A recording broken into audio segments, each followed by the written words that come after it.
You are watching MTN Kenya, your #1 favorite TV station.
Well, karibuni sana katika Peace Express. Ikiwa ni siku nyingine tunakutana katika kipindi unakokienzi sana kila siku ya Jumatano, tunakuleteanga mambo murwa sana. Karibuni sana maskari wote pote pale mlipo. Mnajua kama kawa inakuwa ni kipindi ambao lazima tunagusia mambo na wale maskari ambao pia wako kazini na wale ambao walistaafu. Tunakutana pamoja kila siku ya Jumatano masaa kama hizi. Japokuwa tunakutana saa moja, lakini kidogo tumekuwa na hapa na pale barabarani za Nairobi. Najua kuna kuanga na mvute saa za jioni, so inakuanga uzito sana kufika mapema sana katika studios zetu, lakini tumejaribu tu sana ili tuweze kuwa katika studios. Leo niko na mgeni kabisa, na ukiangalia katika screen yangu upande wa nyuma unaona jeshi la wanahewa, na pia tumekuchezea kipindi kidogo la jeshi la wanahewa. Umekuwa ukitazama pale vile mambo ilianza, marubani wale wa kitambo na mpaka kufika saizi, wale makamanda ambao walikuwa na wale ambao wameondoka na wale ambao pengine wako bado kazini. Watu wengi tu ambao wamekuwa kitazama, na tumai Rafael Okite, Military Police from Kenya Air Force, nafikiri uko umeangalia, ulikuwa kama makini pale ofisini ukiangalia kipindi. Nashukuru tu sana. Baada ya wengine tu ambao pia kama Chief Inspector Kingori ambaye kuna Kuru amesema kwa kiangalia, ambaye nashukuru tu sana. Kuna wengine pia nitawataja baadaye kulingana na vile wakati unaenda. Kama kawa basi nakuanga na wageni, na leo niko na mgeni pia nimebarikiwa. Atasema jina yake kabisa na atasema ametoka kikosi gani na amekuwa nani, atatambulisha baadaye. Kwa hivi sasa kwanza, kama kawa nakuanga na mgeni wangu wa kawaida, ama ni mtu wa nyumba ama ni ndugu yangu Captain Kihanya. Karibu. Asante. Karibu sana. Asante. Mambo yako namna gani? Mambo si mabaya, bado nasukuma gurudumu la maisha. Wiki imekuwa sawa. Wiki imekuwa sawa, joto mingi. Joto mingi. Ndio. Lakini kuna mambo yametokea ambayo yametokea kushtua sana. Nataka tuangalie kwa makini. Ambassador, karibu sana. Good evening viewers. Ambassador, namna gani? Wiki imekuwa nzuri? Wiki imekuwa nzuri na yenye joto lingi. Na pia kuna mambo ambayo yanatokea hapa na pale ambaye hata nasi tunakazia macho. Okay. Tukitazamia kwamba taifa hili litasimama. Asante sana. Karibu sana kwa Peace Express. Amen. Leo pia nipo na mgeni na nimwambie, ukitazama upande wangu wa nyuma kwa screen niko na jeshi la wanahewa. Wanasema kwa moto na kuanga ni tuko imara angani.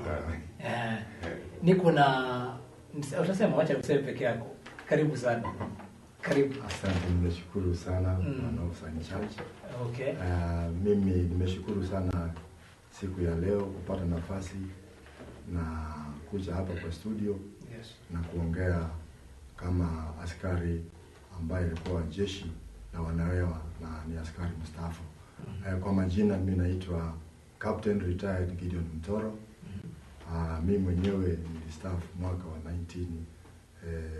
1983 nikiwa na cheo cha captain, na vile vile nilikuwa mmoja wale founder members wa Air Force wa kikosi cha Nanyuki ambayo kilikuwa tunaitwa Operation Stations Nanyuki ya fighter aeroplanes.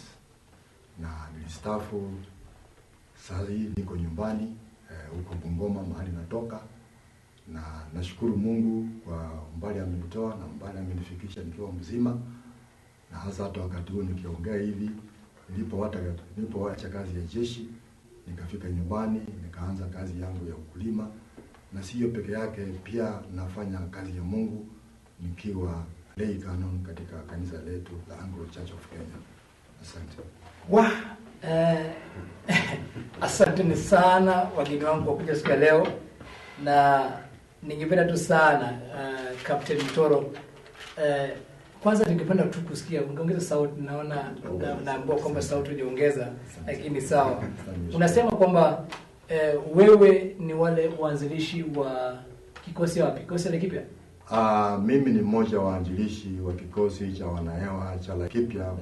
Wakati huo tulikuwa tunaita Kenya Air Force Nanyuki. Kenya Air Force Nanyuki. Yes. Kwa hivyo nyinyi ndio wale mafounders. Sisi ndio tulikuwa founders wa kile. Hii ilikuwa ni mwaka gani? Hii ilikuwa mwaka wa 1974 tukiwa chini ya Colonel Retired Kariuki ambaye retired kama Major General. Ndiye alikuwa founder CEO ya Nanyuki. By the time Kariuki akiwa CEO, wewe ulikuwa rank gani? Wakati Kariuki alipokuwa CEO, mimi ama mkiform hiyo kikosi. Tukiform hiyo kikosi, mimi nilikuwa senior NGO.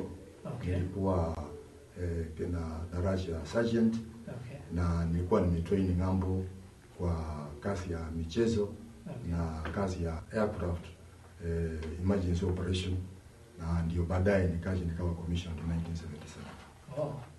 Kwa hivyo jeshi haswa kabisa kuingia kabisa ni jeshi kabisa mwanzo. Kuingia jeshi la wanahewa mimi mwenyewe niliingia mwaka wa 1966 tarehe 28 mwezi wa 3. Na hivyo ukiingia katika jeshi wakati ilikuwa bado ni Kenya Armed Forces, ndio? Wakati ile ilikuwa bado inaitwa Kenya Armed Forces. Lakini pia ulipokuwa unaingia jeshi ulikuwa unaingia kwa kikosi kile ambao umeandikwa nacho, ikiwa Air Force, ikiwa Kenya Air Force, ikiwa Kenya Navy, ikiwa Kenya Army, kila kikosi kilikuwa na uongozi wake. Lakini under the umbrella of the Kenya Armed Forces. So wewe ukienda kwa uwanja ulienda kuchukuliwa kama askari wa jeshi la wanahewa? Mimi nilichukuliwa kama askari ya wanahewa mwaka wa 1966 mwezi wa 3 tarehe 28. Na wakati huo ukishachukuliwa umeenda ukafanya ile ambayo inafanya watu wafanye kama askari, na ukahitimu na ukatoka. Tuseme pengine katika pass out yako alikuwa ni Rais Moi ama ni marehemu Rais Kenyatta? Wakati sisi tuliingia hiyo jeshi ilikuwa inaongozwa na wazungu. Na training ya Air Force wakati huo, sisi kama group ya kwanza basic military training hatukufanyia kikosi chochote cha military. Tulifanyia Kiganjo. That was 1966. Tulikuwa kwa kikosi ya tulifanyia hiyo training kwa Kiganjo Police Station, Kiganjo Police College. Wakati bado ilikuwa nini 9K ni pale nini ilikuwa kuna hiyo kiwanja ambayo iko nini RTS. FTC haikuwa. So ulienda kama cadet. Sisi tulianza kama askari. Kama askari kawaida. Na sasa tulipoingia kama askari ndio group yetu ya kwanza ikapelekwa Kiganjo. Under basic training ya discipline na drills. That's what nauliza. RTS ilikuwa bado na FTC ilikuwa wakati huo. FTC ilikuwa training college. Ile Lanet. Yeah, Lanet. So by then askari wote walikuwa na train Kiganjo. Kiganjo. Alafu wanaletwa askari pamoja na baadaye wakati kulianzishwa mafunzo katika Armed Forces Training College, wakaanza kuwa trained katika AFTC Lanet. Ambayo vikosi vyote vilikuwa vinafundishwa huko. Jeshi la wanahewa lilikuwa linasomeshwa kwa wiki 6. Only 6 weeks wana pass out. Captain, kumbe mlipitia kazi ngumu. Basi nilipomaliza hiyo training yetu huko Kiganjo, tukarudi back kwa hapo Isli, na muda mchache mimi nikapelekwa Uingereza kusomea hii kazi ya aircraft emergency and operation. Okay. Kwa hivyo nikawa nje mwaka wa 1969 mpaka 1970 nilirudi kutoka Uingereza na kurudi hapa Kenya, tukapata wale viongozi wetu walikuwa wazungu wameenda. Sasa mimi nikachukua mamlaka ni Mwafrika, sasa nikaendesha hiyo section yetu ya aircraft emergency. Sasa wewe ulikuwa kama officer in charge? Mimi ndio nilikuwa officer in charge. Okay. Na pengine ningependa kuuliza kabla tuende katika mada yetu leo, wakati uliingia katika jeshi, pengine mwaka wa 82 ama 82, uweze kueleza maybe kilitokea 82 maybe pale direct kidogo tuweze kujua ulikuwa hii kitu mambo kitokea 82. Maneno ya 82 ingawa si kitu ambaye napenda kuongea, lakini ilitokea. Kwa hivyo mimi mwenyewe nilikuwa nafanya kazi kule ISV as a staff officer administration, na wakati huo nilikuwa weekend hiyo tulikuwa na exercise. Sasa nilikuwa nimeenda na mimi kuona familia yangu, na ndio hiyo vitu yote ikatokea. Ilitokea kama huko kambi ulikuwa na nyuki. Ilikuwa na nyuki. Na maybe from na nyuki kwa kambi the other side, what was the response immediately for the fellow officer ambao walikuwa pale? Well, hiyo ilipotokea na nyuki, that's why I said initially I don't like talking about it. It gives you bad memory. Inanikumbusha vitu vingi sana ambayo yanifurahisha, but the guns are by guns. Okay. Ilifanyika na most of the officers were affected, na wote ikafika mahali ambayo walisimamishwa kazi, and it was bitterness actually, but the guns are by guns. Okay, maybe kuuliza 82 Air Force iliformiwa vipi? Well, after hiyo mambo ilitokea. Baada ya 1983 82 nafikiri hiyo timu ambayo ilikuwa hapo wakati huo walionelea kwamba they should not talk about Air Force again. They should only talk about 82, which was formed that same year 82, in line with the other military units which were being formed at that time, and they were going with the years. So if it was being formed like Army 7K being formed, then they used that year when it was formed. So that's how they came up with the Air Force, and they call it 82 Air Force. So it means every unit ambayo ilikuwa inaperformwa with the year. Yes, it was being formed.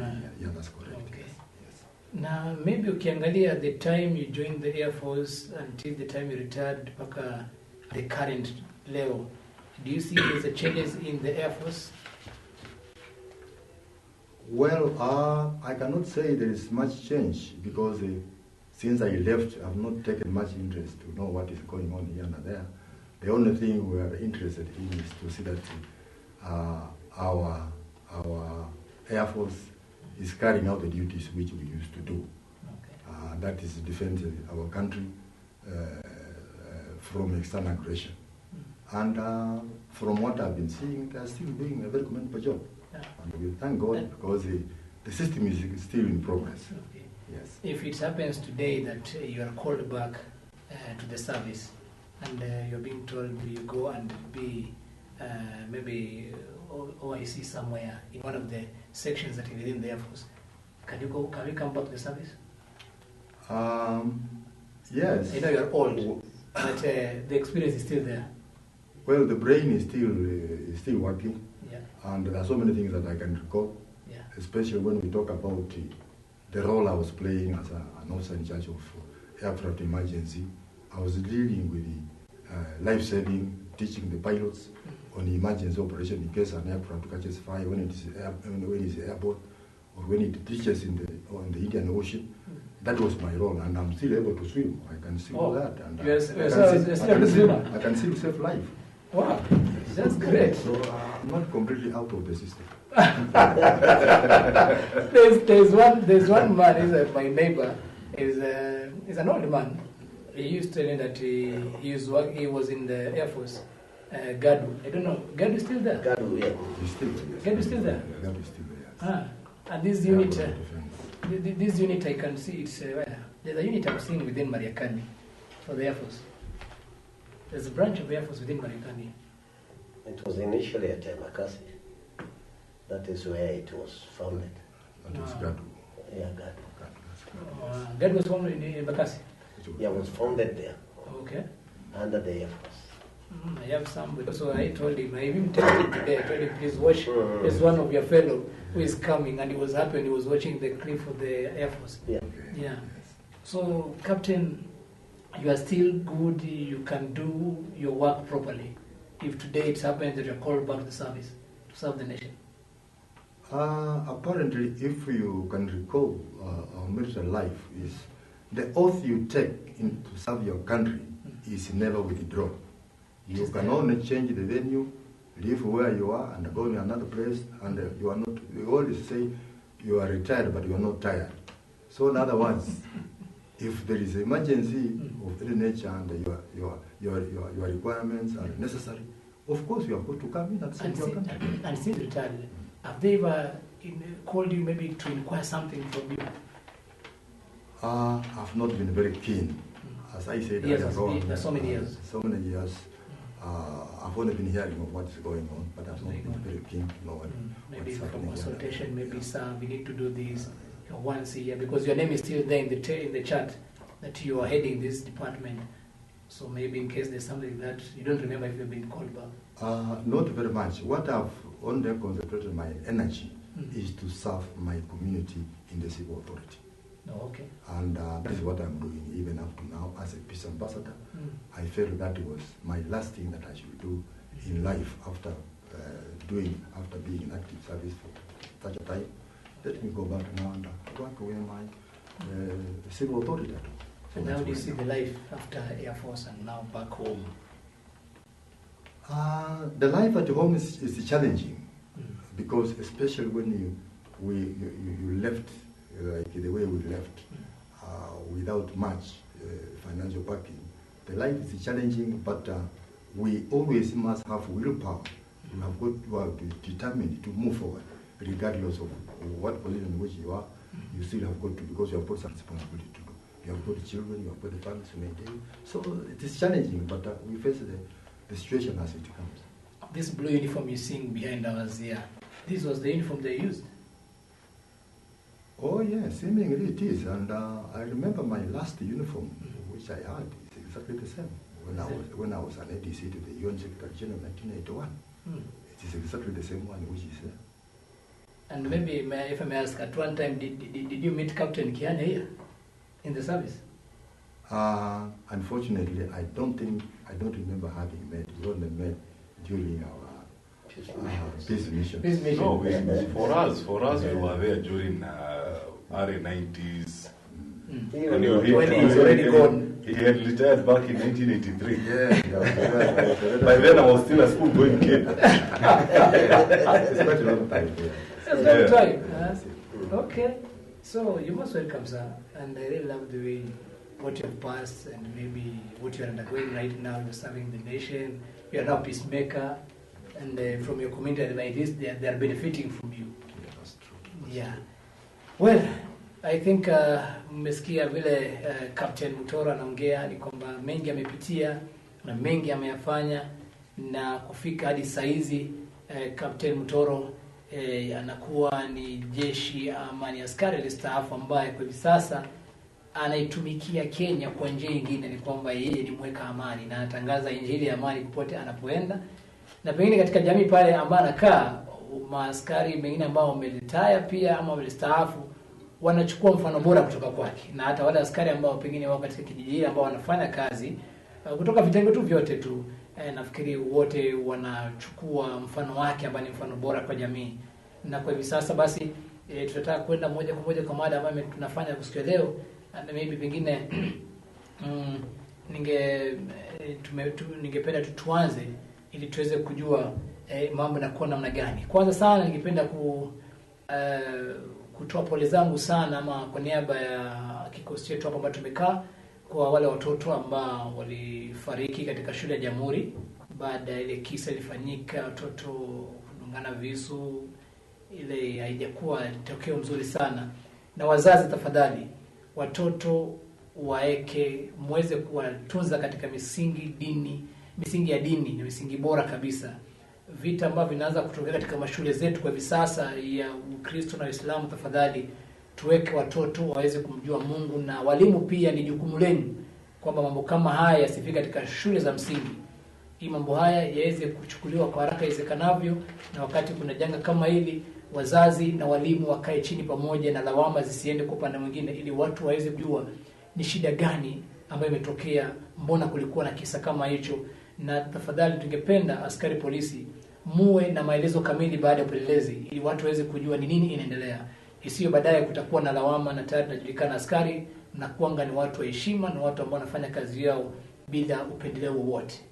Nafikiri jumbe huu ufikie mkuu wa polisi Nairobi na wale wote ambao wanahusika na vitengo vya upelelezi, ili kisa hiki kikome na upelelezi uweze kufanya kwa haraka iwezekanavyo. Ambassador, thank you. Karibu sana. Ilikuwa tuwe na askari kutoka kikosi cha polisi. Ni kweli watazamaji. Mimi mwenyewe nilijaribu juu chini. Siku ya jana tuliweza kukubatana na Bwana Kome, ambaye who is very much willing kuja kuongea na wananchi na pia kuongea juu ya taifa letu kupitia kwa kipindi hiki. Lakini unajua naye kuna kitu ambaye tunaitaka protocol.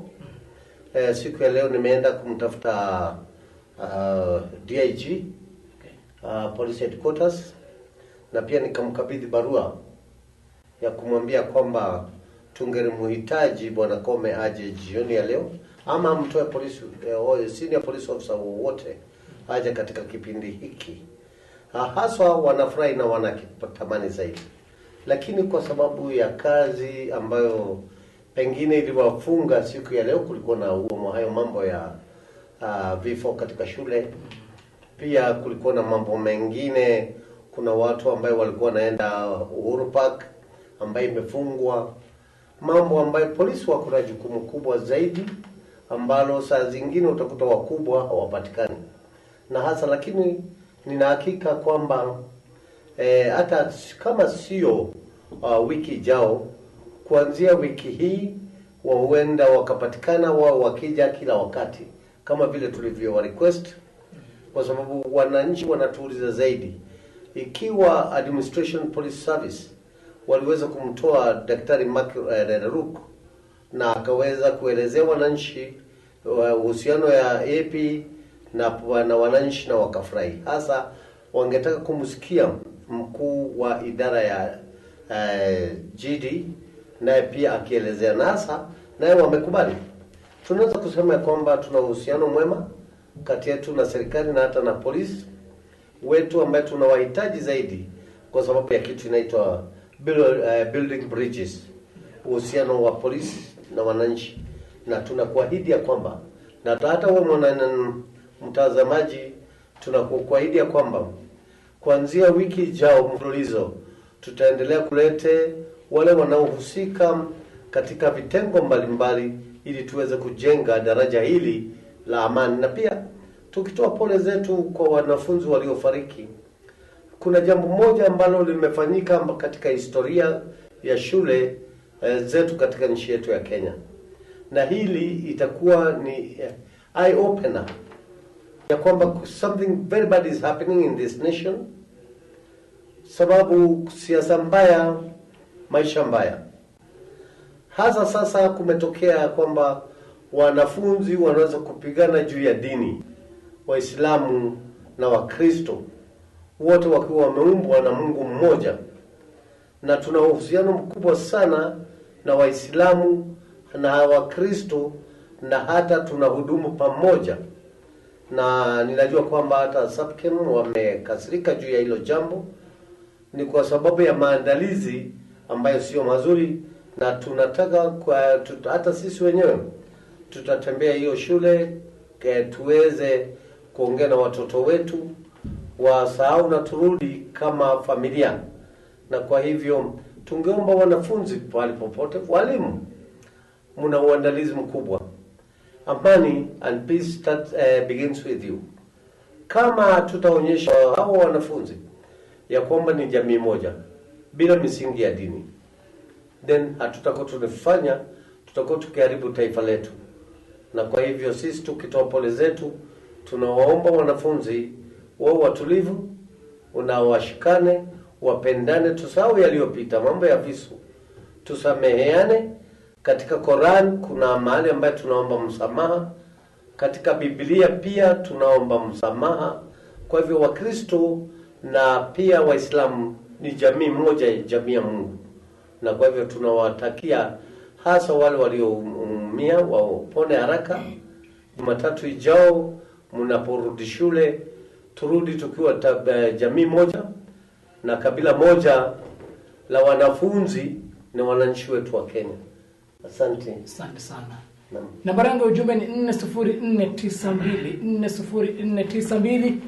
Pengine kama una jambo ungependa kuongea na sisi ama ungependa kuomba jambo fulani kuhusiana na mambo ambayo tutakuwa tukiongea hapa, unaruhusiwa kutuma haraka iwezekanavyo ili tuweze kujua. Na pengine kama unatuma salamu, kwa pengine kama ndugu yako ni askari, ama pengine ungependa kutuma ujumbe tu wa amani kama kawaida, ungependa basi ututumie. Na kama wewe ni askari watazama, pia unaweza kutuma ujumbe utuambie wewe ni askari uko upande gani, alafu tutakuwa tutasoma ujumbe wako ikiingia hapa kwa hapa.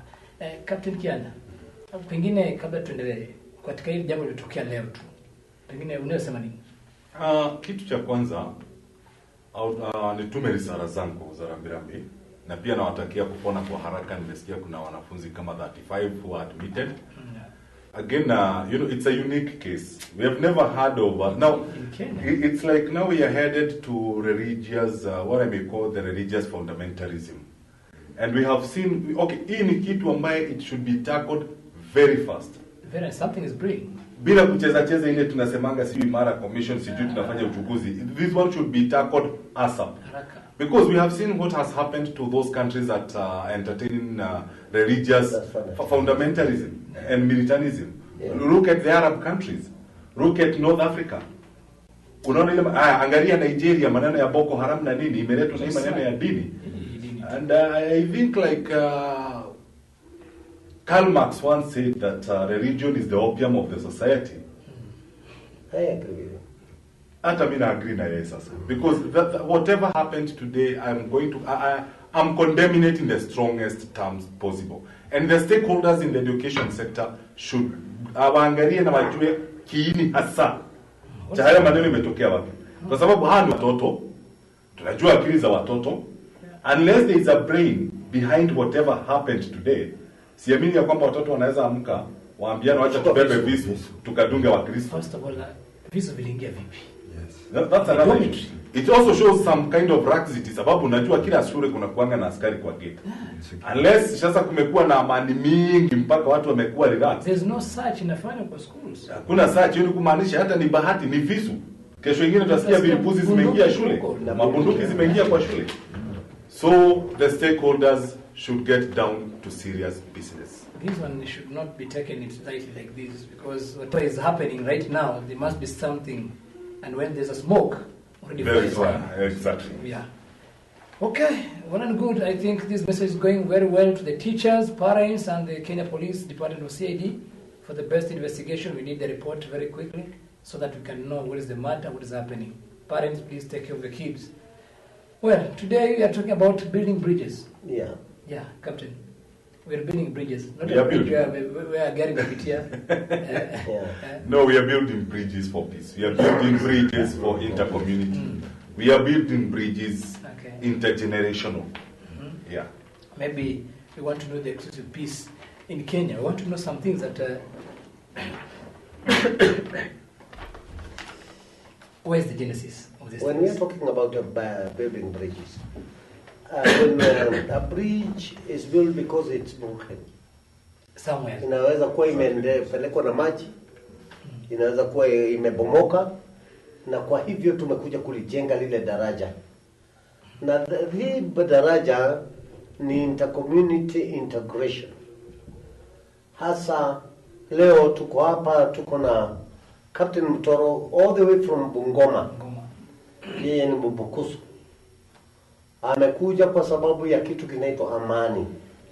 Daraja hilo kati ya watu kabila la wana youth, wazee, watoto, na pia katika kitu ambaye tunaita patriotism katika nchi yetu.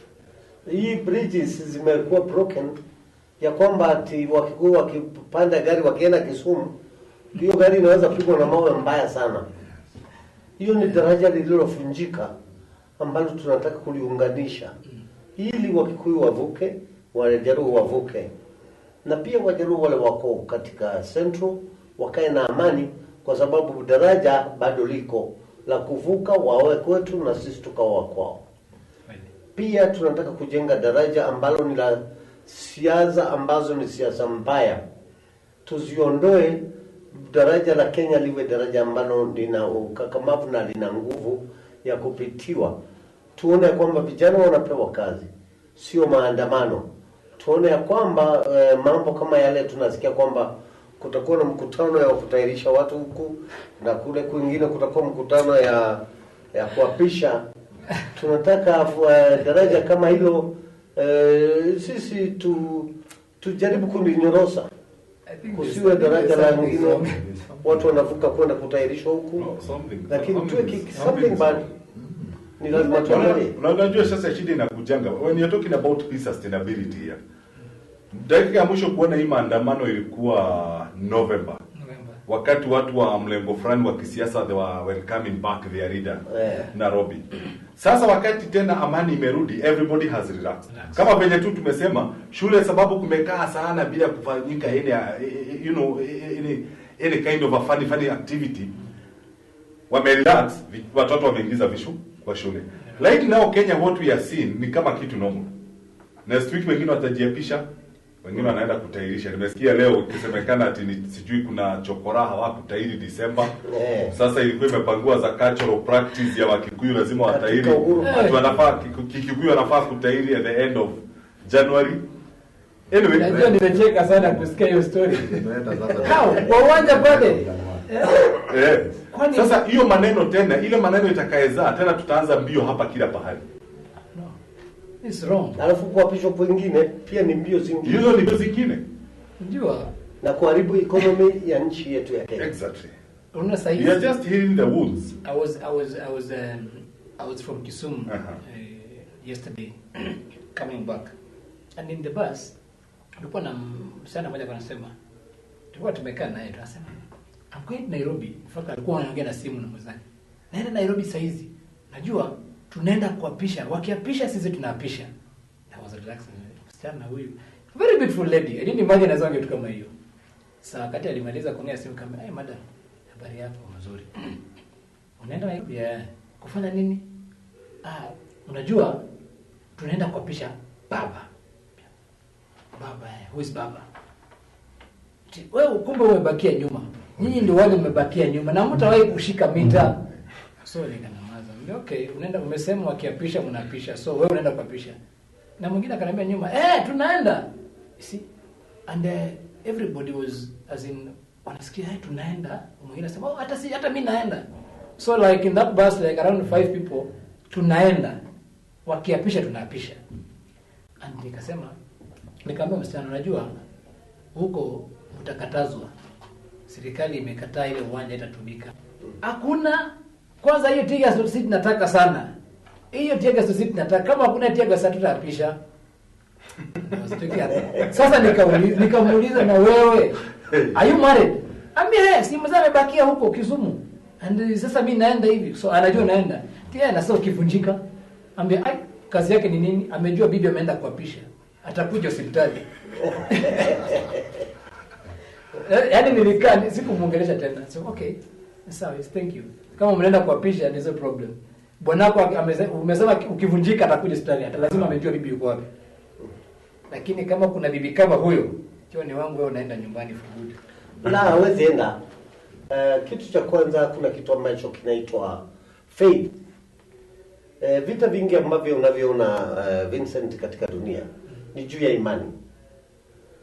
Kuna wakati ambako watu katika Mombasa wakati ya 1992, 91, 92 wakati kulikuwa serikali ya Moi, kuna watu ambao walikuwa wanapakwa mafuta na wanaambiwa hata risasi haiwezi ingia katika mwili yako. Si mbali. Wakawa na imani. Si tu wakati wali attack 15 KR hapa. Wakaenda it was like 4 years back. When they went to 15 KR bado 15 iko Nyali. And wakaenda huko Mvekesha na mtu alikuwa kwa Kisugu juu akawaona akamwambia go back, atanakuja umetoka pale kurushiwa sijui mahindi kwa mlima. Ati risasi haita penetrate. Asili penetrate. Imani ndio imefanya vitu vingi vinavyofanyika. Inainuka tena. Imani, that kind of imani ambayo haina faith without vitendo ni ile imekufa. Kwa hivyo wao wanafanya faith, wana imani ambayo vitendo vyao havikubaliki. Na mimi naambia wewe na ninakuambia kabisa, there is a government. Let us all know that there is a government ambayo imeapishwa, imepewa mamlaka na hata na koti na nini, na itakuwa ni hatari sana. Huwezi kumnyang'anya paka nyama. Wewe ndio mwenye nyama, umpatie paka, uende unyang'anye huyo paka nyama, atakuua. Jaribu siku moja ujifungie kwa nyumba. Patia paka nyama. Na huyo paka ni paka wako. Kisha umnyang'anye. Urudi umnyang'anye hiyo nyama. Atakuua. Na mtauana. Kwa hivyo lazima tujue kwamba okay, tumepeana. Kunyang'anya ni ngumu. Kwa hivyo ningeomba tu utulivu wa vijana. Hao wanasema wanaapisha nini? They can do it in their own peaceful, peaceable way, ambayo kama ni kuapishwa.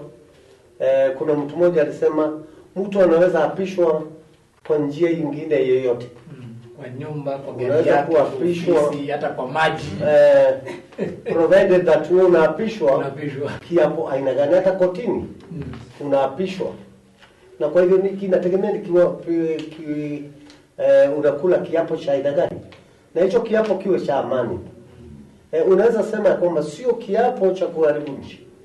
Kama ni kiapo cha kuharibu nchi, sisi zote tunakikataa, na hata wahubiri wenzangu na hata kanisa, wananchi wanapenda amani, tunakataa kiapo ambacho kinaweza kuleta vurugu katika nchi ya Kenya. Lakini kama ni kiapo cha amani, kwa nini tusukumane naye? Wacha tuweke macho kwa sababu tunasikia kuna two activities. Tunaongojea kutairisha na hiyo. Nafikiri captain tutaenda kwa hiyo ya kutairisha na hiyo nyingine. Kwani nafanya kwa public tu. Na itakuwa pamoja.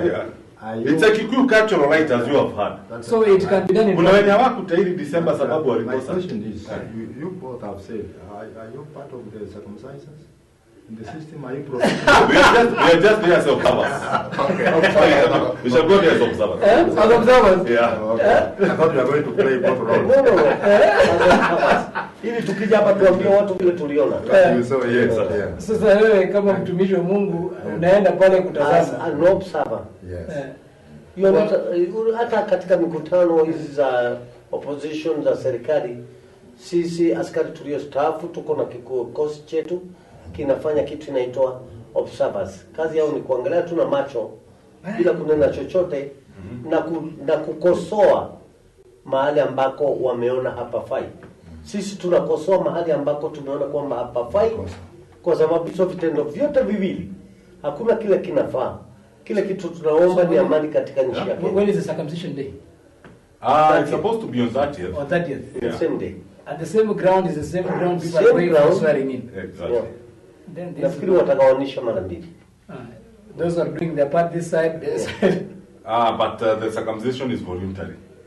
And it's free. It's not compulsory. But I think there's so many guys who are going to be there. So But at the same time, others can use that type of life. Provocation. That Different is, means. you are trying to provoke the other. I think Yes. police And therefore the government should ban. And What should happen is that both activities should are be stopped. illegal. I saw. And if they want to swear in, if they want to do those circumcisions, we have very big fields in a place like Samburu. Unakuta kilomita 100 hakuna watu, wapelekwa hapo kwa hiyo desert wawekwa hapo. Yeah. Because I've seen like there's a letter which I don't know it's from the police headquarters Nairobi. Yeah. Yes, they were saying there were no activities.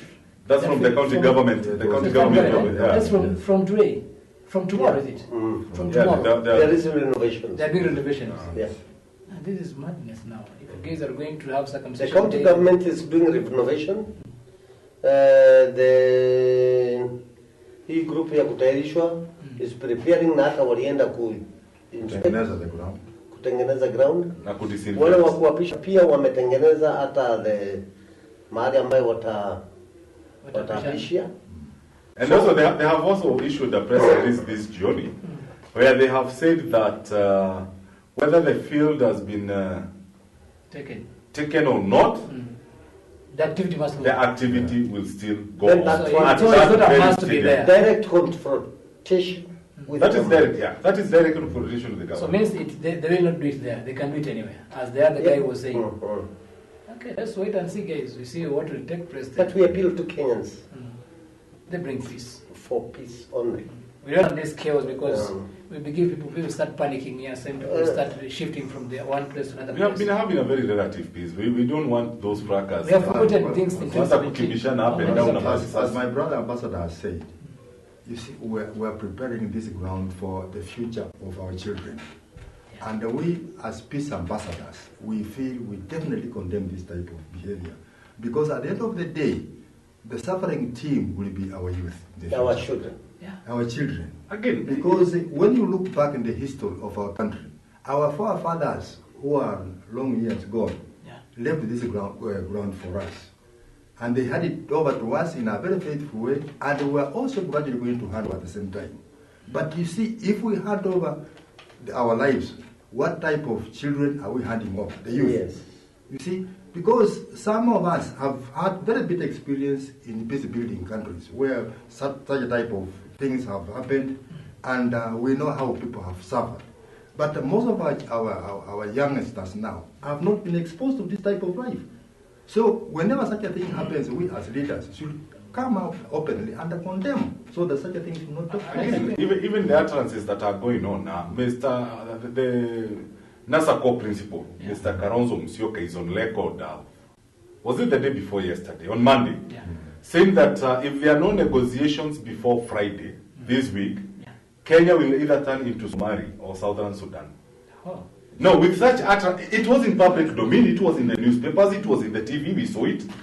With such utterances from such a respected leader, someone who brokered peace in Southern Sudan, we remember he was, you remember, yeah, he was the person who brokered the Southern Sudan peace. Yes. Kaleta watu mpaka hapa Naivasha wakuja wa sign that peace accord. A respected statesman like him I was with him in Sudan.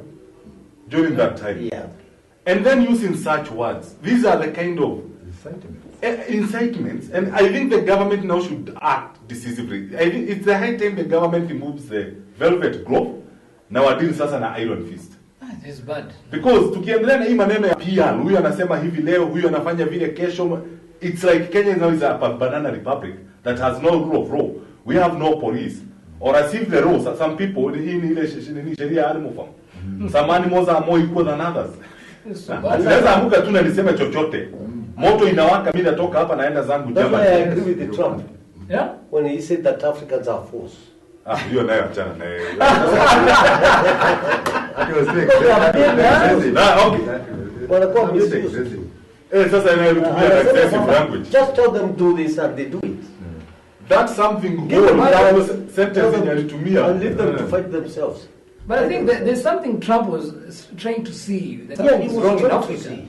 We may be having a problem, but it's not for Trump to come and tell us our problems. Ama atuambie venye Is tutakaa. that, We don't even go to America to tell them. They have Ku Klux Klan.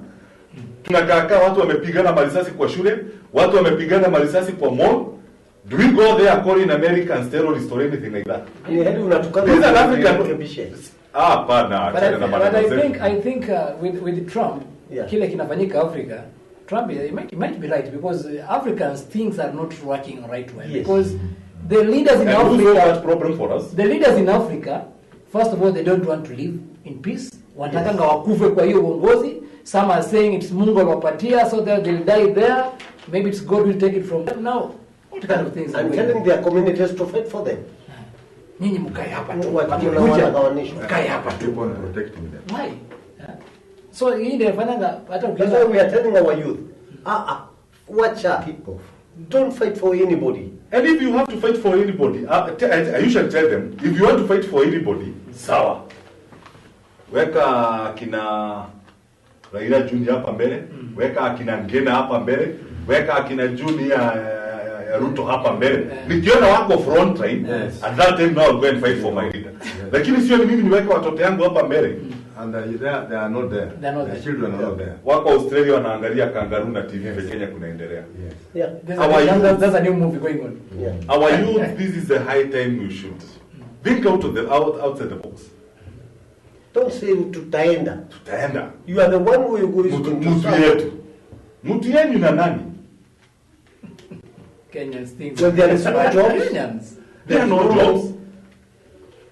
Mtu unapata watu ya masters ndio wanatama huku nje. Watu wako na PhD ndio wanatama Something- There is a saying which says that if you prepare your bed, you prepare it badly, you prepare it nicely, it is you Who who sleep will on it. sleep with that bed. Yeah. Yeah. You can do anything in that bed, but at the end of the day, if it will be a sting, it will be specifically yourself, You. nobody else. Yeah. So what I'm saying here is the youth, we're trying to make the life for the youth to come. And these are the people who are going to run this country. Yes. And if they make this country go where we're heading to, at the end of the day, they'll be the people to have a problem. Yes. So at the end of the day, we as elders and peace lovers, we feel that will be the wrong direction for these youngsters. So we should have that type of behavior corrected. as quickly as Captain possible. Mutoro, somebody is asking, is that Captain brother to former Vice President Mudi Awori? They look alike. They look alike. Or are you related? Uncle Moody. Uncle Moody. Validated. Seemingly, not directly, but we come from the same region.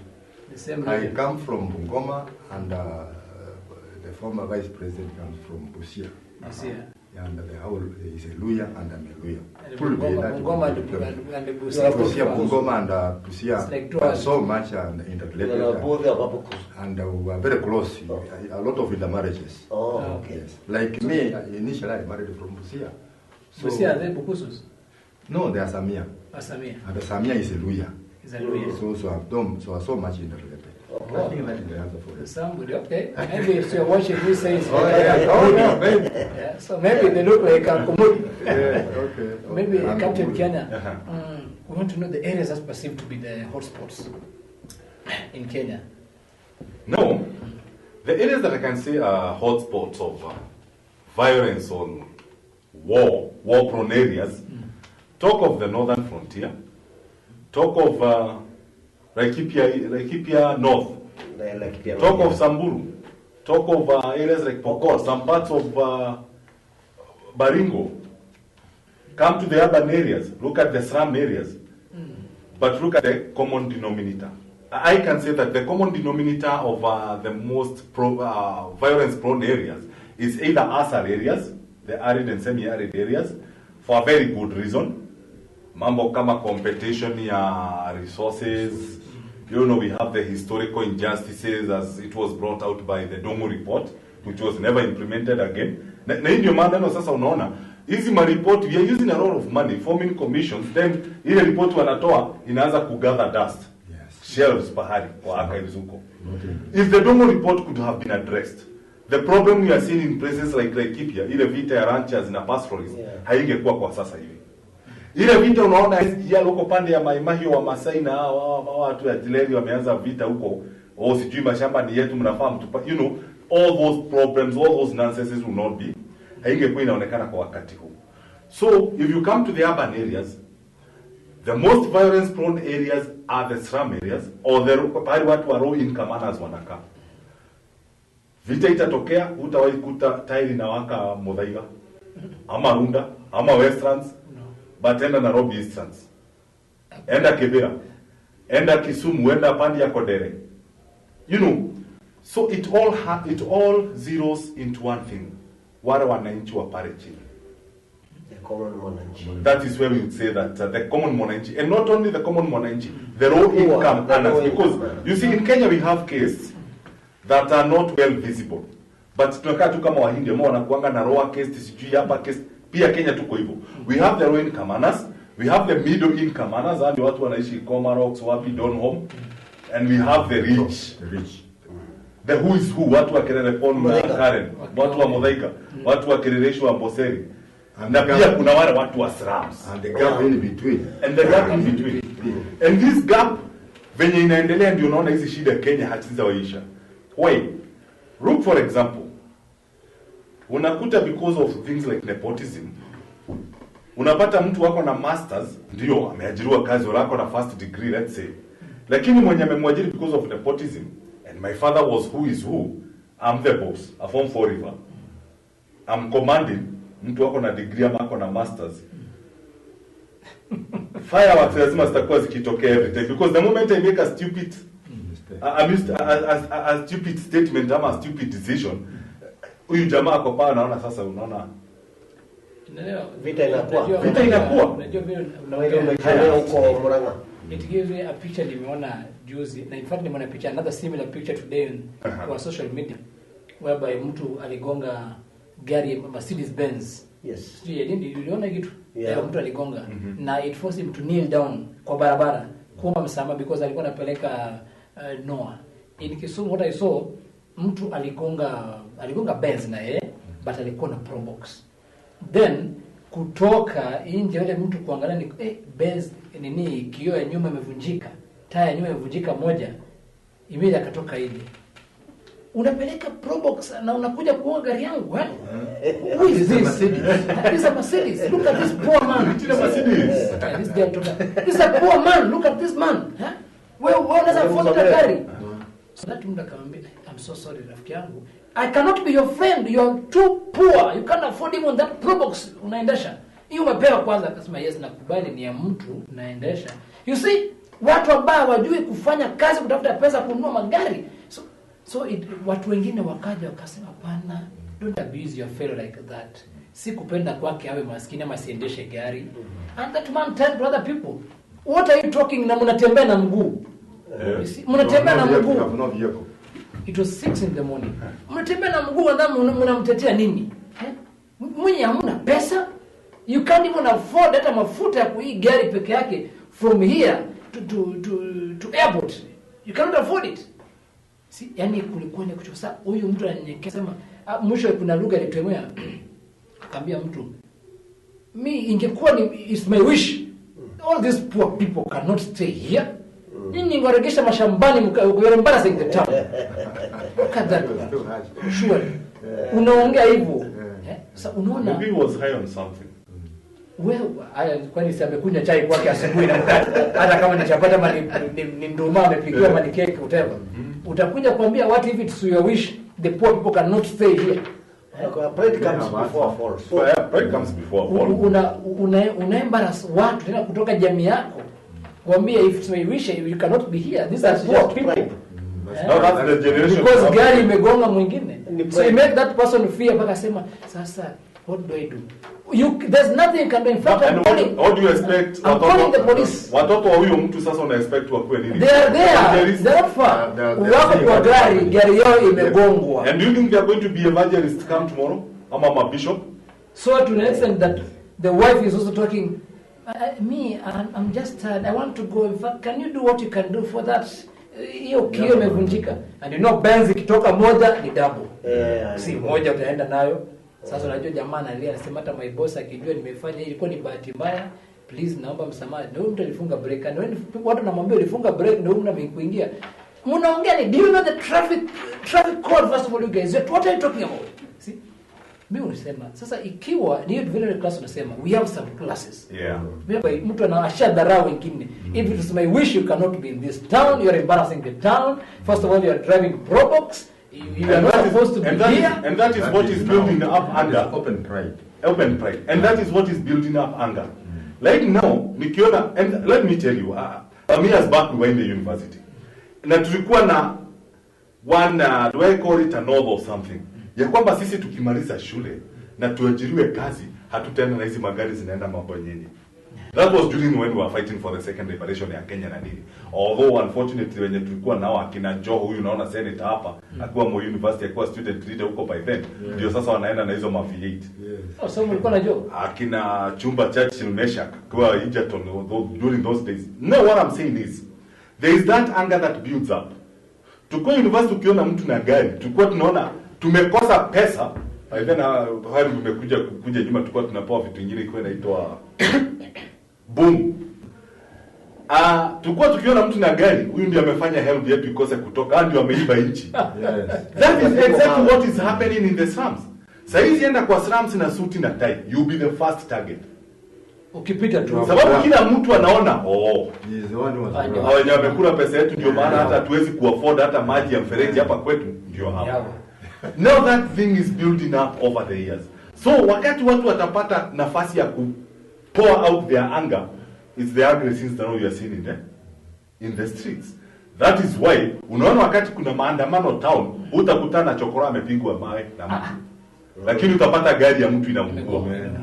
Ni ngumu sana kupata mama mboga kioski yake imebomolewa, lakini utapata duka ya mtu imepigwa mawe na vio na imevunjwa imeibiwa. Can you now relate that relationship? Because there is that anger between wale watu wako chini. Wakijaribu sasa kuvent anger yao kwa wale wamekula mali yetu, ndio maana sisi bado tuko hapa. I don't know how this bridge we are going to build it. There's something is very hard. No, that is standing between a rock and a hard place, but at least try.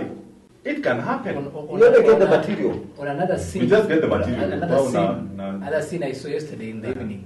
It was around 5 in the evening yesterday. And I was just left in the house. Nilikuwa nimefika. By the time I called you, nilikuwa nimefika and nikatoka kidogo nikaenda kwa barabara. Nilikuwa naenda kwa kinyozi.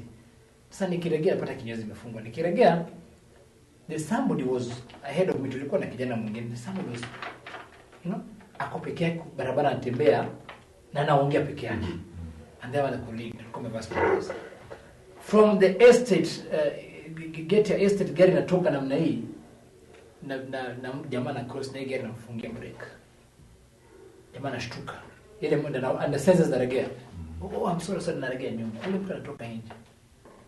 Wewe vipi? Kwani wewe uone nini unaongea kwa barabara? Hii watu ni mtu gani? Na haikuenda mbali akaanza kumpiga mangumi. And everybody's coming in. Nini mbaya? Nini? Wewe mbona mpige? Hakuna watu kama wanatembea kwa barabara nini? Kama una mawazo enda nyumbani bara ukaishi. Sasa kwani imekuwa ni fujo tunalini. Na watu mara moja wakakuja kwanza wamama. Niona kama matano imekuja mara moja. Hapana. Usifanye hivyo. Unaweza mdharau leo uko na gari kesho umuone akiwa na gari na wewe unatembea namna hii. Hakuna mimi niko na gari, hakuna mtu anaweza nifikie kitu kama hii. Maandili imekosekana Bwana Vincent kwa sababu. Sasa na kwani ni watu wafanyanga hiyo tabia wakiwa karibu na mimi. The church, sisi watu wa kanisa tumekosa kuwasaidia wananchi. Imebaki tu makanisa limebaki panda mbegu. Remember that discussion we had here last week? Last week, yeah. Okay. Unaona sasa.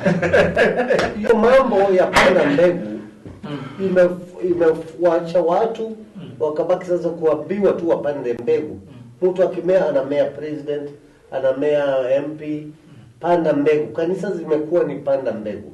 Tunakosa na ndio kusudi watu Biblia inasema wazi ya kwamba watu wangu hupotea kwa sababu ya kutojua.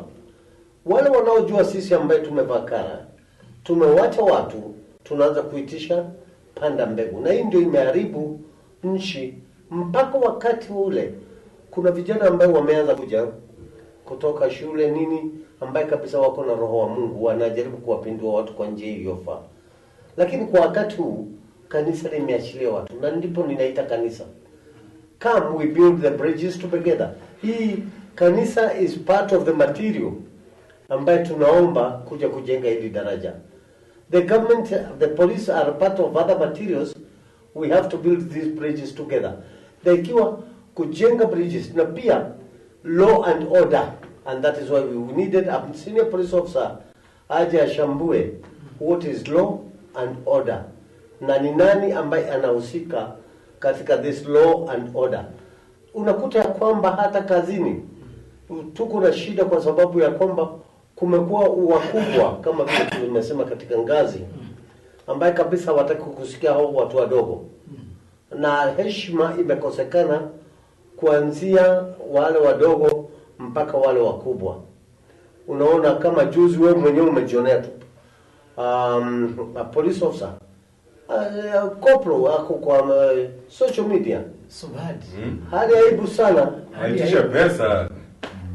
na polisi na waonya tafadhali. Siku hizi social media utashangaa huyu alichukuliwa namna gani, alichukuliwa namna gani, wewe jiulize tu. Unapokea jihadhari sana sasa, mambo sio mazuri kamwe. A corporal who has served for many years atapoteza kazi because of 1000 shillings. Ningeomba askari wetu, hebu kama vile mlivyopewa jukumu na rais wetu barabarani, tuache hongo na jihadhari social media. Hata hujui kama hiyo kamera ilikuwa ndani ya gari inakuchukua, hujui kama kuna watu ambao walikuwa mahali wanakuchukua. Be careful na tuwe faithful. By becoming faithful, it is now the church, it is part of the material of building bridges. Hawa wazee ambao tuko nao kama hawa ni kama huyu ni karibu lika yangu tu, sababu hapo ndio mahali niliingilia jeshi. Kwa hivyo hii sisi wazee tukishika hawa vijana tuwaonyeshe vile ambavyo watakavyofanya, lakini tumewachilia wazee, wamewachilia wazazi, wamewachilia jukumu. Ndio kuzudi unaona vita kwa shule. Sisi wazee tumewachilia watoto wetu, na pia wakubwa wenyewe wamekosa kuheshimu wale wadogo, na hapo heshima, katika kukosa kule kwa heshima tunawachilia kila mambo inaharibika. Kwa hiyo Bwana Vincent, ile kitu ambayo tunaweza lia sana, you are asking us how are we going to build bridges. These bridges tunajenga kama vile tulivyosema. We need the church to be part of the material. We need the police. Like today we wanted a police officer here to be part of the material in building the bridges. Tomorrow we need a very senior military officer to come here to build bridges. Kuelezea kwanza, I am demanding that mkubwa ya Difoka to come here, and I will look for him tomorrow. Mkubwa ya Difoka to come here and tell those retired soldiers the role of Difoka, na inawasaidia hawa askari walio staff na mnagani na mabibi zao wanawasaidia na mnagani, because there is that 100 million given every year by NAFI. Where does that money go? And it is supposed to go to the retired. So I will demand all these to be bridges. Also, Chief Inspector Mamburi from Garissa. Yes. Thank you very much. You are tuning with us right now. Unasema uko within Nairobi area na unatazama. Yeah. That's very good. Thank you. I have another Inspector Mabozi, who is from the dog unit. I think from dog unit. Thank you. Also part of the team. Inspector Msereka from dog unit, that is Mombasa. Thank you very much, sir, for being part of us. Na tuendelee kwa pamoja namna hiyo hiyo. Oh, thank you. Hiyo ni maajabu that we have got this. Without you people outside there, hatungekuwa na kipindi hiki. And we thank you most sincerely, kwa sababu mnatuweka motisha, and we want you to ask questions. Though retired, we are not tired. You are there in the service today, out of service, you'll join us, na wewe ndio tutawachia jukumu la kuendesha hili gurudumu la building bridges. You are a part of the material of building bridges for this nation. We need you. We need everybody. SMS ni thanks sir. SMS ni 40492 40492. Tuma ujumbe uweze kujua ni nini unaweza kuuliza, na kama ni askari pia unaweza kutuambia kusamo gani vile wakubwa wamekuwa wamekituma, na mambo inakuwa barabara tunaendelea. Captain Mutoro, we want to how do we heal this rift between the youth and the police? Because these are the two enemies. Papa na moto hapa. Oh yes. Thank you for that question. The youth and the police. Yeah. It is a very, very big obstacle. But before you answer me that, I remember I was telling my cousin that I want to finish the school, I wanted to become a police officer. And my auntie was telling me, what? I am the police kufanya nini? Huh? Police are very bad people. Very bad people. I don't like them. How not wengine hata they are not supposed to be in the society. We wish even if the armed forces can take the role of the police. I said, no, armed forces cannot do that. So yes, one officer. Thank you very much for that question. Yeah. We have got that very strong rift between the youth and the police. Yeah. But because I'm in the rural area, the way I can see is that we have got to blame both sides. Yeah. First and foremost are the youth. Yeah. Because the law is very clear. And unfortunately, these youth are always being misused by the politicians. Yes, yeah. On some very small tokens, where there is always peace, this disruption comes in because they have been given some small tokens. Go and disrupt that. So basically, they go there and try to disrupt, do ABCD. But here we have the police, who always come in to restore peace and order, law and order. And what, from my own experience, what is missing here is the awareness. Let us bring the youth closer to the church and let the church play its role in educating this youth what it means by being peaceful. Because most of these youth, as I said earlier on, have never been exposed to war countries where problems of this nature have existed. So they are always being misused by the politicians. Do that after being given these small tokens. The police should also organize seminars. And the police should also have their proper mode of approach. Because the relationship between the police and the ordinary Mathenge is also very, very, very paramount. Because when one wants to get that information, I remember that most of these policemen have been going on courses, and their mode of approach is not like they used to behave those years back. Now, policemen are also becoming very, very friendly to the locals and to the youth, so that they can get the information they want. If there is a problem, they have got to be friendly so that they can achieve what they want. So that type of relationship should be encouraged to exist, and then we can see at least some changes in the near future. You know, something happened last evening when police officers. Okay, it's this case. I briefed you what happened when I was in Kisumu with the police officers there. Yeah, you we went for a patrol. Right.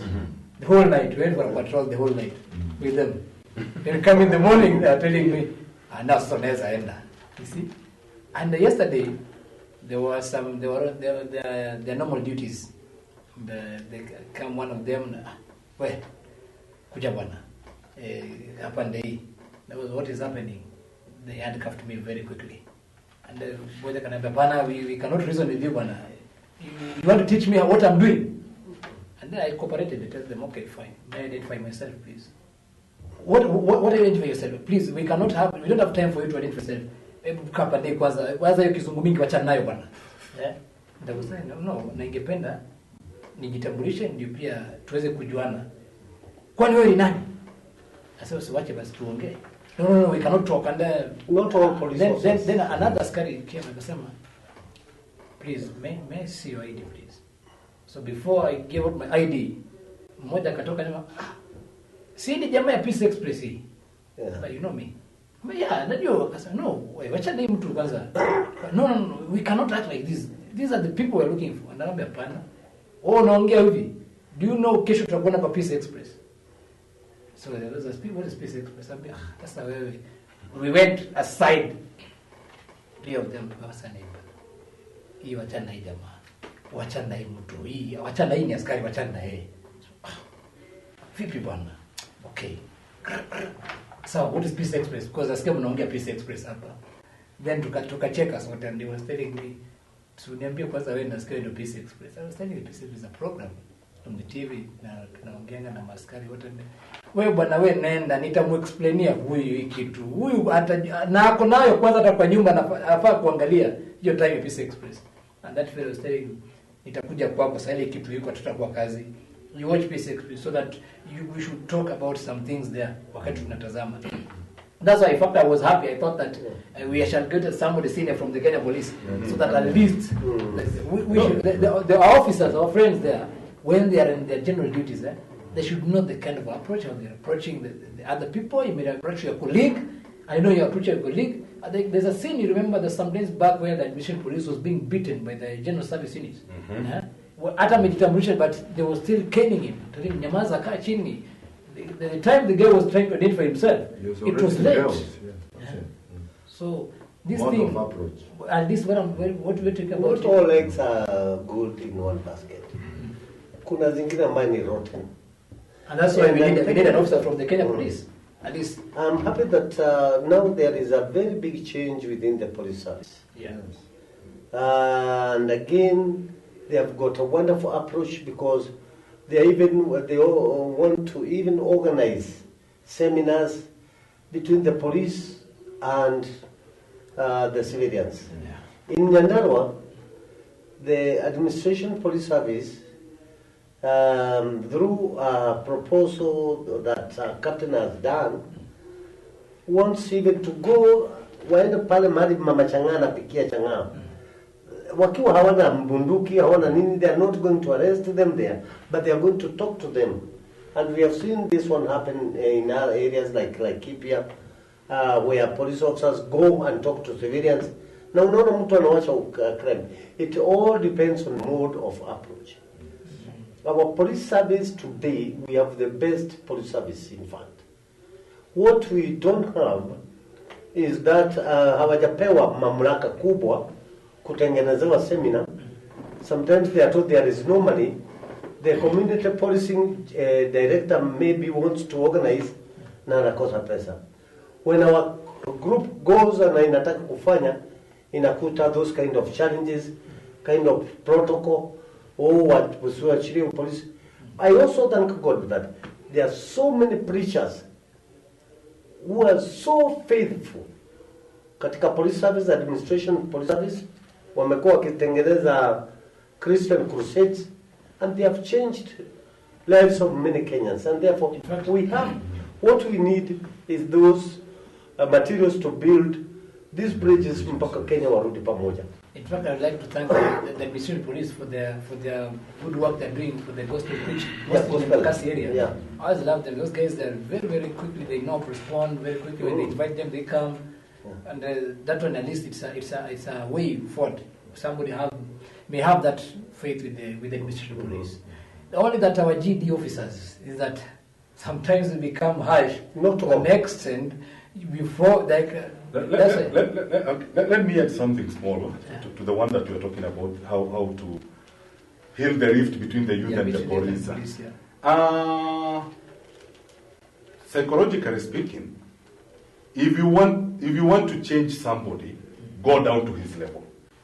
If you want to mediate between two people, two warring parties, the first thing you do, you go down to their level. Ongea na huyu ile lugha anaongea, ongea na huyu ile lugha anaongea. At the end of the day utaweza kuwaleta watu wawili kwa meza. There are some police officers that I would like to salute this evening. Yeah. Wanajiita hesi.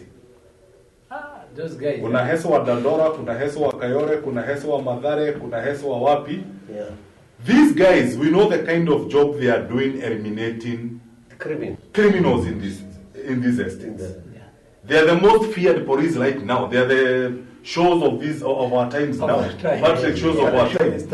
And you know the reason why they are being able kujua hawa wakora. We have police stations all over. But you'll find it's just 1, 2 police officers ndio wanaonekana in the picture every time. Wameshika wakora, wameuwa wakora pande, wamesimamisha wizi pande hii. It's because they have, wametoka pale juu, Ivory Tower pale juu, wamekubali kukuja hapa chini. Look, if we can have youth-friendly centers in the police stations. Ukiangalia comment za akina hawa mahesi kwa social media, uwanga wanatumia sheng. This is the language that the youth understand. Now, youth akiona sheng, anajilate with that kind of bariko franca.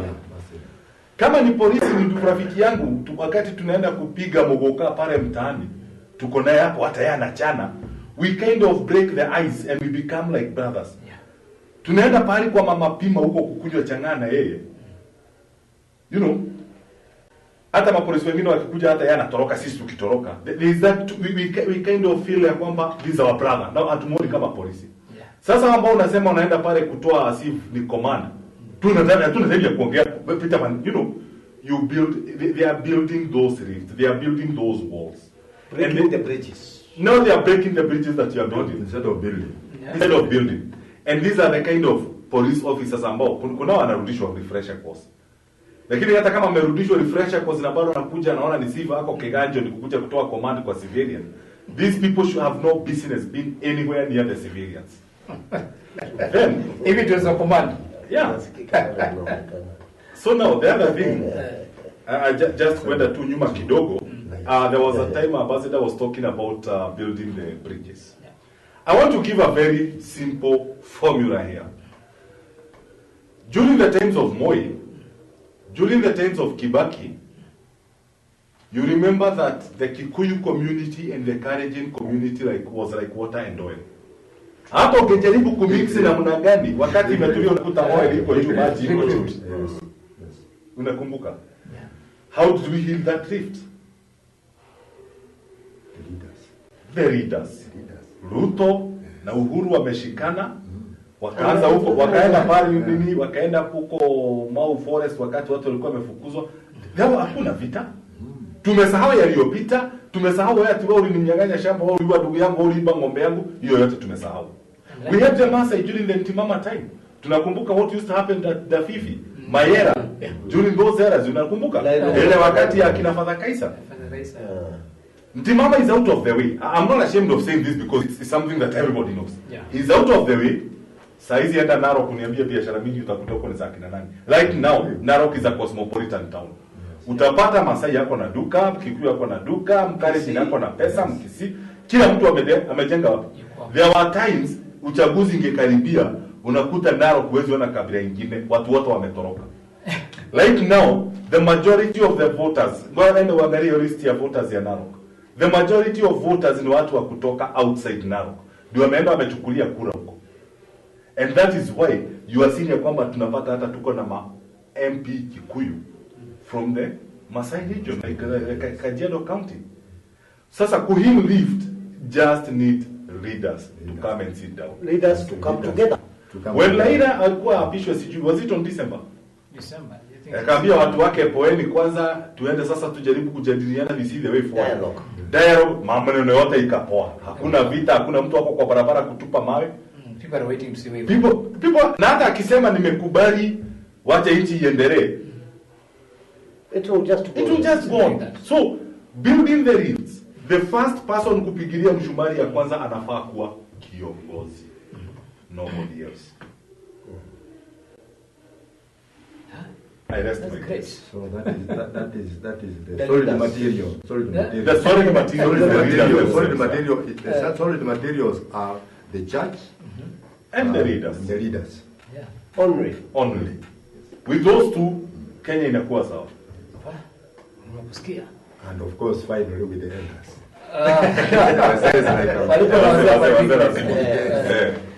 Tukimalizia tu karibu sasa, tumalizie dakika zimeenda 4:92, naweza tuma ujumbe maybe I know okay, timeline is we have almost like 10 minutes to go. We are looking back to the society, how to integrate. we have these groups of Al-Shabaab, ICs, Boko Haram, malicious groups. You know, these are people who have been disturbing, and it's more youths are becoming part of these gangs. Sometimes back, you see people are being recruited, they are going that side of the country. So you're asking, how do we integrate them back to the society? No, because people are there who are there in the blood. But now we need now to do something about this. Okay, I would like to say that, as you had asked your first question, the genesis, we should first of all look what brings about these militia groups. Look at the Al-Shabaab or the ISIS. They are recruiting youth with the promise of riches. And the youth are going there mbio because hapa shida imekuwa mingi. Hata nyumba ya 500 ya mabati na kushinda kulipa. Mwingine hapa amekuja amekuambia kuja.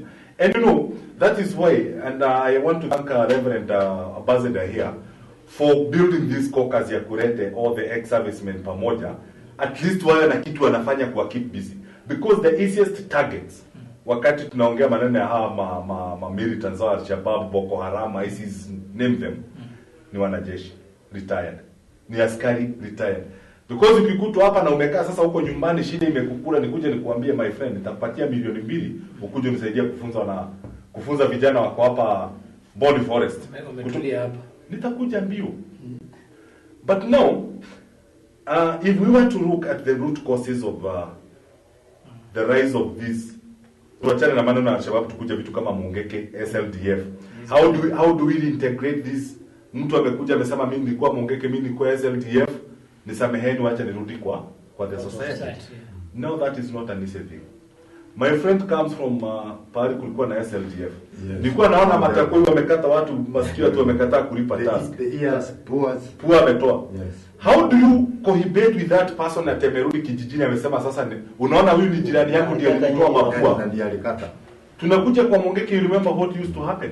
Nasikia wanawake wametahirishwa huko wengine. You remember the time they wiped almost a whole village pande ya Kerugoya pale mbele. How do you go and live with that person? Unaona huyu ndiye dada yangu na mama yangu. And you keep on looking at that person. And so unasema maisha iendelee. It's he knocks down the society and you welcome back. So I think the first thing that the government should do is one, high community sensitization. Na rehab. Hawa vijana mwanzo wapelekwa rehab. Finding we should also use the same au Mungeke au Shabab na nini. We should also use them as the peace ambassadors and TOTs, training of trainers, waende wakafunze wengine waende kule mbele. Pia wapewe security na serikali. It's very hard kupeleka huyo mtu kijijini na umwache huko. The following day utamkuta akiwa makaa. Hapo ni kama umemtuma aende kabisa. And also, as they have been given that amnesty, I would also suggest that they be given amnesty with a full economic fallback plan. Wapelekwe rehab. Mkishaenda rehab unaulizwa wewe sasa ni kazi gani unaweza fanya huko kijijini kwenyu? I want to be a carpenter. Enda Equity yenye iko karibu ndio hii barua wakununulia mbao, saw nini, materials wa kuwekea anza kuunda viti. Because hata ukimpeleka rehab atarudi kijijini. Within 3 months shida tena ikiingia, anajua panya routes zote za kuingia Somali, ataenda. Anajua panya routes zote za kukuja huku barabara kuanza kuextort pesa kwa matatu. Kuanza kuitisha protection fee vile tabia ilikuanga Kayore sometimes back. Ati ukimwaga mao unataka kujenga kuna mtu amekuwekea mkono. You know there was a time in Kayore that some parts of Eastern kuhama nyumba unalipia Mungeke. Na ni kuhama unahama. Hiyo ni goodbye fee. Pale unaenda naye unalipa. Incoming fee. Na ungelipa. That is taxation that you cannot avoid. I want to ask you something.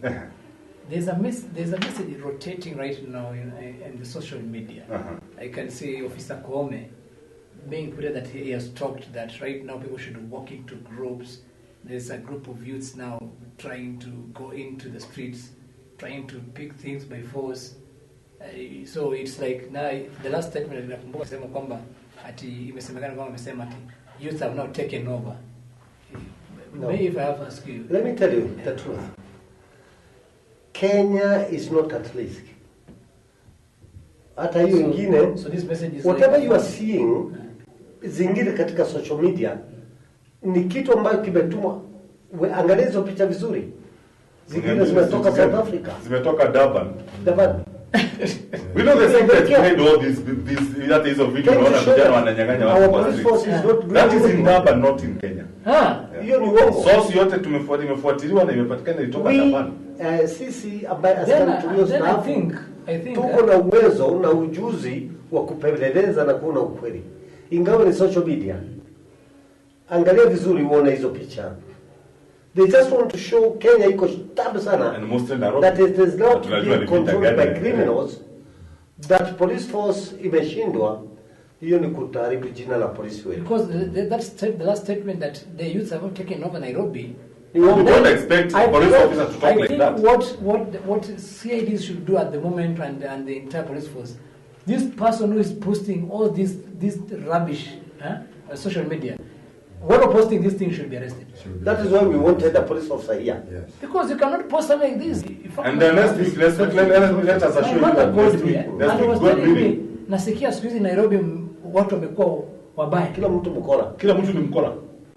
Now they are scaring all the people. Yes, we are scared in a way investors. Hizo picha. Lakini hii ni siasa, unajua yote ni siasa. I'm getting information here that ati mtu amepigwa. Ningependa kujua amepigwa sehemu gani. Ndio niweze kujua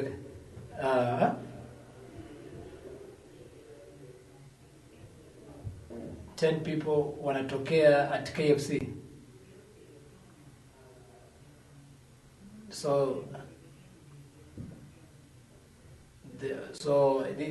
Which street, please? If you may know which street. Tomboy Street, Leduli Avenue, and some back streets within Nairobi area. This information, we need a police officer. Yeah. Okay. Thank you for that call. Thank you for that call. Somebody saying that those streets have name. There are a group of gangs that are going around and trying to take some things by force from Kenyans. We need to bring an officer from Kenya Police. We need somebody from Kenya Police. God willing, next Wednesday. Leo ndio mimi nimekuwa na hawa. No, next Wednesday. And if you can get Kome, I think this can be good. Kome is willing to come. Only that he must have. And somebody who posted that photo with the picture of Kome, with that information, that person should be arrested. We need Kome to come. And tomorrow, I'm also going to write to the PS, internal security, kwa sababu imekuwa kwamba is protocol. I'm going to write to the PS, demanding that we need, if we are building bridges, then let's work as a team. Then somebody who is trying to bring that is like Officer Kome is trying to say that the youth are now doing bad, and right now we are trying to make some things that we want the youth and the police to become one team. Yeah. When somebody is doing wrong, the youth should be very quick to respond to the police. We have noticed a certain activities going on. We need the rescue very quickly. And right now you are posting a picture of a senior police officer in the social media saying that sasa the youth have taken over. It's as if we don't have a police officer. Kenya is not a banana republic. Kenya is askari wetu wako imara.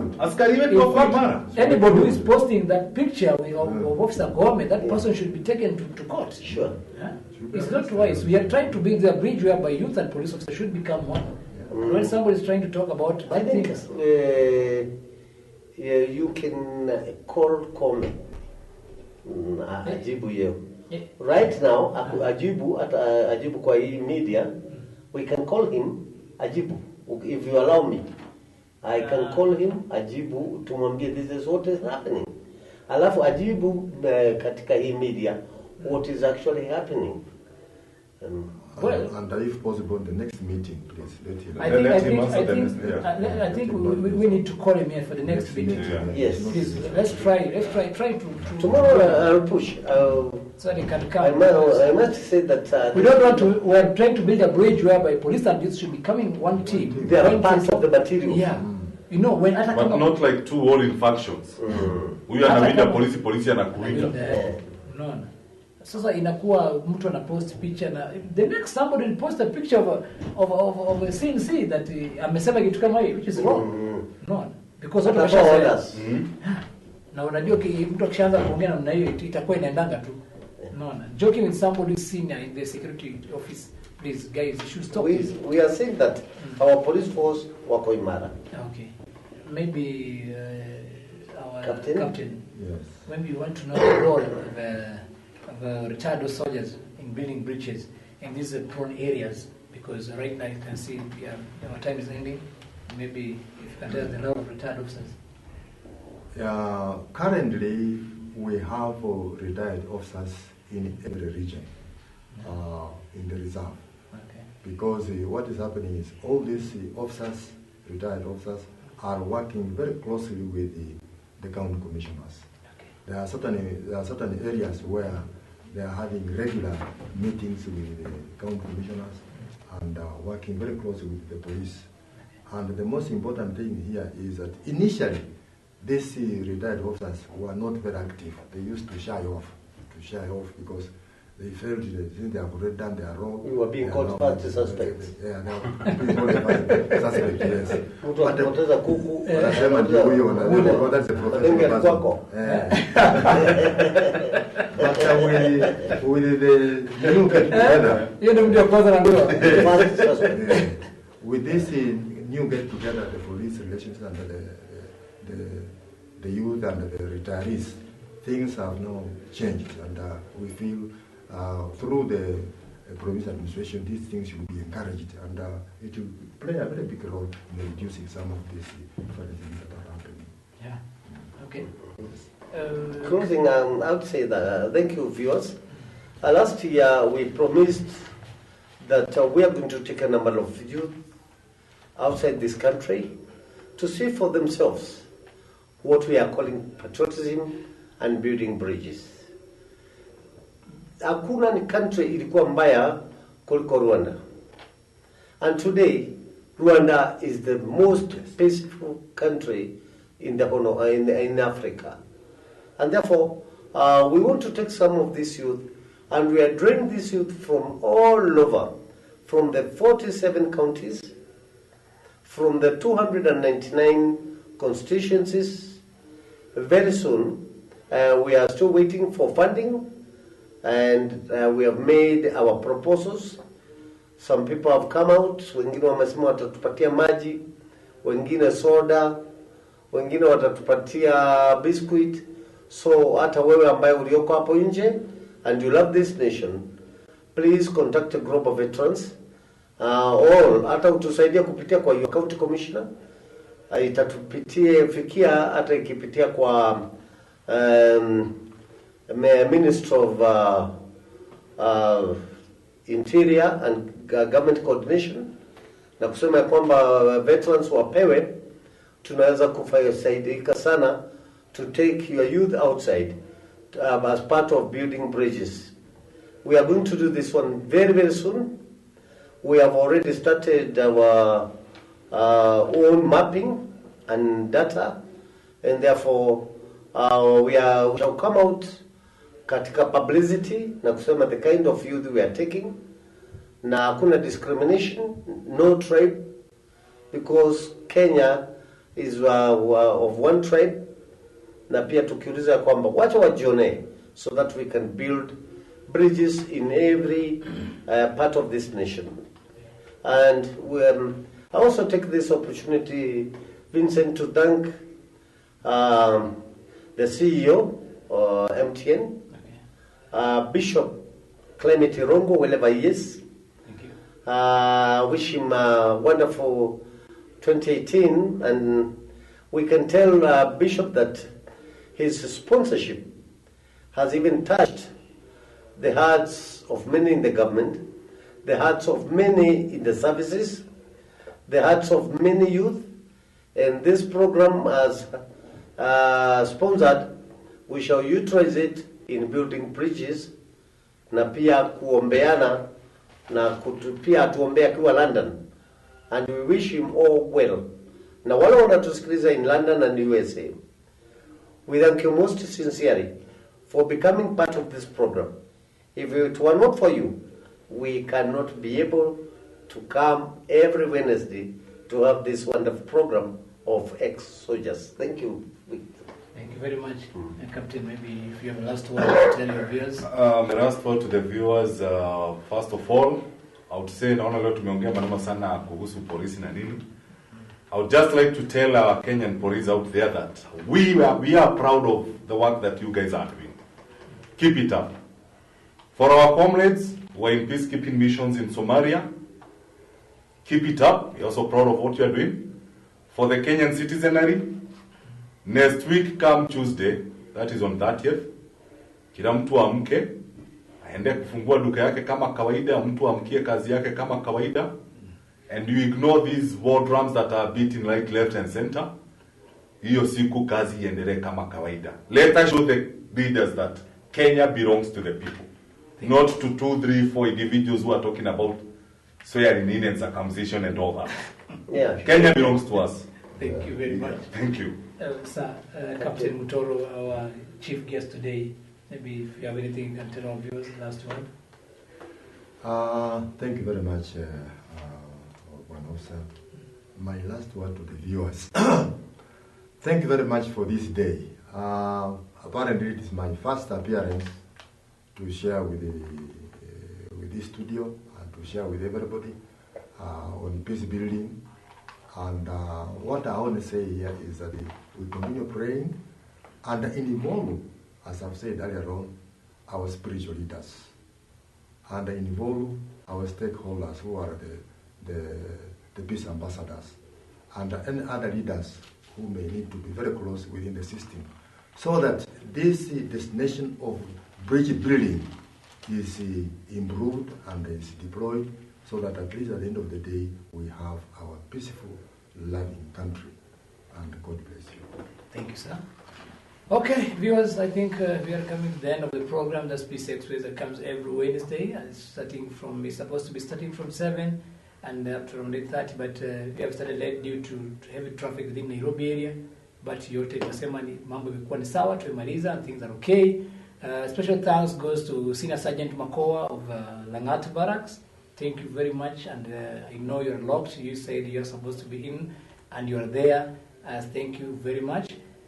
Officer Masinda from the Kenya Police, Buruburu, asante sana kuwa ndani na ulisema lazima utakuwa ukiangalia.